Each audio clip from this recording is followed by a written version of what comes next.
Well, it's time now for business, and for that I'm joined in the studio by Stephen Carroll. Hi, Stephen. Hi, Haxie. You're starting with Facebook, which is extending a ban on political advertising after the US election. Social network under huge pressure this year after the widespread disinformation that was spread on the platform in the run-up to the US election in 2016. Facebook now extending a ban on political ads in the United States indefinitely after polling day in an effort to limit confusion and abuse related to the election. It had already said it would prohibit such ads in the week running up to the vote, as well as flagging any candidate's premature claims of victory. In an update published on Wednesday, the company said that it would add restrictions to posts that aim to intimidate voters. Really, Facebook being very careful this year in the run-up to that vote. Now, you're staying in the United States for the next story. It appears there are still some hopes for new stimulus for the US economy. Leading Democrat Nancy Pelosi and US Treasury Secretary Steven Mnuchin spoke on Wednesday to discuss a potential rescue package for the airline industry. Tens of thousands of airline workers were temporarily laid off last week after a previous government aid package expired. President Trump had called off talks over a wider economic stimulus plan on Tuesday, but subsequently said that he would be open to approving certain measures, including help for the aviation sector. Democrats and Republicans have been unable to agree on much needed aid for the US economy after months of negotiations. Let's see how the markets are digesting all of that news. Wall Street getting a boost on hopes that all was not lost in those stimulus talks. In Asia today, markets had been boosted by that optimism coming from the American markets, trading up in Tokyo and on the Kospi in Seoul, although Hong Kong slipping into the red on fears that Washington might impose restrictions on the Chinese tech giant Tencent. On the currency markets, a euro trading for $1.17.8 and just under 91 pence sterling as well. Now, Stephen, next to a new report from the World Bank which shows that extreme poverty is set to rise for the first time in over 2 decades because of the coronavirus pandemic. That's right. The pandemic is pushing millions of families into poverty, according to this study. The World Bank says that by the end of next year, up to 150 million more people will be living in extreme poverty. That's compared to before the pandemic. Now, extreme poverty is defined as living on less than $1.90 a day.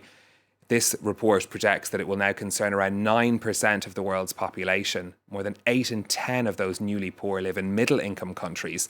Claire Rush reports now on some of those in Latin America who've been affected. Extreme poverty exacerbated by the coronavirus pandemic. Although the virus arrived late in Latin America, it now accounts for 5 of the top 10 countries in the world for COVID-19 cases. Some 34 million people have already lost their jobs, according to the UN's Economic Commission for Latin America and the Caribbean.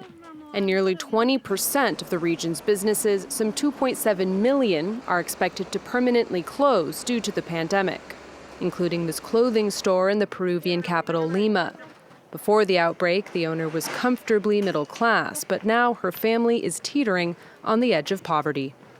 El momento más duro fue el darme cuenta de que la mensualidad de mi hija no la podía pagar. El pensar que cambiarla a un colegio estatal, ese cambio, el no poder solventar los gastos de la comida o los pagos de los servicios. Many economists say the crisis has exposed Latin America's long-standing weaknesses. Its reliance on low-productivity sectors, such as mining and agriculture, its high number of informal workers, and its failure to build effective tax systems. Some 58% of Latin American workers are in the informal sector. The UN now estimates the region will see its economy contract by more than 9% this year, potentially pushing 52 million of its residents into poverty, with indigenous groups and women especially hard hit. And finally from you, Stephen, a very depressing story. An American film director warning that going to the cinema could soon be obsolete because of social distancing linked to, again, the pandemic. And the financial impact of what's happened to the cinema industry. This is after Cineworld announced it was closing its cinemas in Britain and the United States. Now, Patty Jenkins is the director of the new Wonder Woman film. Its release has been delayed 3 times because of the pandemic. Now she believes the whole tradition of seeing films in a movie theatre is under threat. when you take movie theaters that were already having a hard time staying afloat, right? And you take movie studios that can potentially lose, their entire income for the year if a movie doesn't do well. Movie theaters are going to stop making movies for movie theaters if we have less of them. That's what's going to happen. If they cannot make their money back on movies, they will stop making movies for the theater and they will invest completely in streaming. And theaters will shutter and it will be gone and you won't be able to get it back. In the United States, one industry group says that more than 2/3 of small and mid-sized cinemas could be forced to file for bankruptcy and shut down because of this crisis. A massive change to what is a huge tradition for so many of us of going to the cinema. Absolutely, yeah. It has impacted every area of our lives. Stephen Carroll with the Business News, thank you very much.